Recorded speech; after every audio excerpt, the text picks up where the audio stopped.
Hey guys, this is Armageddon X. I'm wanting to do this as a video response to Menix the Pirate. This is kind of an update, and I think you guys might be interested in it. Anyway, Menix is under the impression that having a progressive tax system plus a welfare system is kind of bad for the rich guys and good for the poor guys, and that it's kind of unfair, etc., etc. There are two major things that I want to add as information, sort of a counterpoint to what he says. First of all, it is really expensive to be poor. Now, get my logic behind this.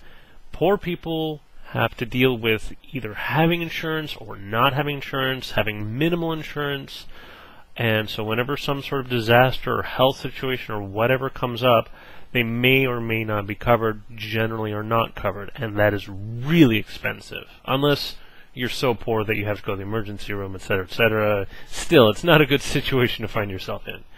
Next on that part is when you buy something, like you buy a house, you buy a car, if you can do a payment and just pay for something right out, you're paying about around half as much as you would be if you were paying it on a long loan with payments. So there is a certain thing to it being really expensive to be poor. I know a lot of poor people that go to one of those check cashing things where they'll give you like 70% of your next paycheck if you give them 100% of your next paycheck when you get it. That's painful. That's worse than that's just and then they do that every paycheck because they can't catch up. It's very expensive to be poor. And then the next thing is there's a thing called a inequality curve or a Gini coefficient. I'm going to switch screens to that for a little bit, just kind of give you some idea. Okay, and this is an example of a Lorenz curve or a Gini index. It's got both of them on here. This is for Hungary versus Brazil. Basically what this says is the top 20% of the money is owned by how many people, essentially.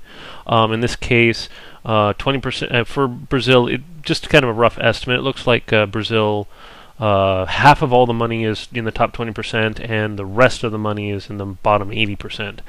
So basically, the lower this gets, the more people are in poverty, under the poverty line, and the closer it is to equality. Actually, things like major corporations and research and development start to get lower and lower as you get more and more equality, because it's the rich people that really pay for research and development and stuff like that.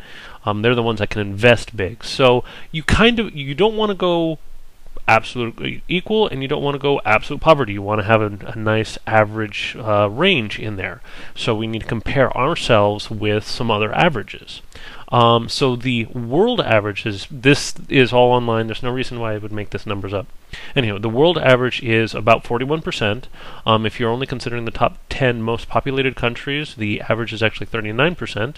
And when we're dealing with the ones that are the highest GDP, which is somewhat similar to developed countries, sort of, then the average goes down to 37%. So somewhere between 37, 39, and 41% is a pretty good range, and the United States right there is at 41%, which is a little high. But, I mean, if we went down to 39 or 37, that would be fine. Basically, what that means is we could do with more social programs. We could do with a smaller gap between the rich and the poor. But we're okay as it is. So we can leave it at the current inequality that we've got currently. It does spur on amount of big business and research and development, which is good. And we do have a bit more poverty than the average of these two lists here, but it's not excessive.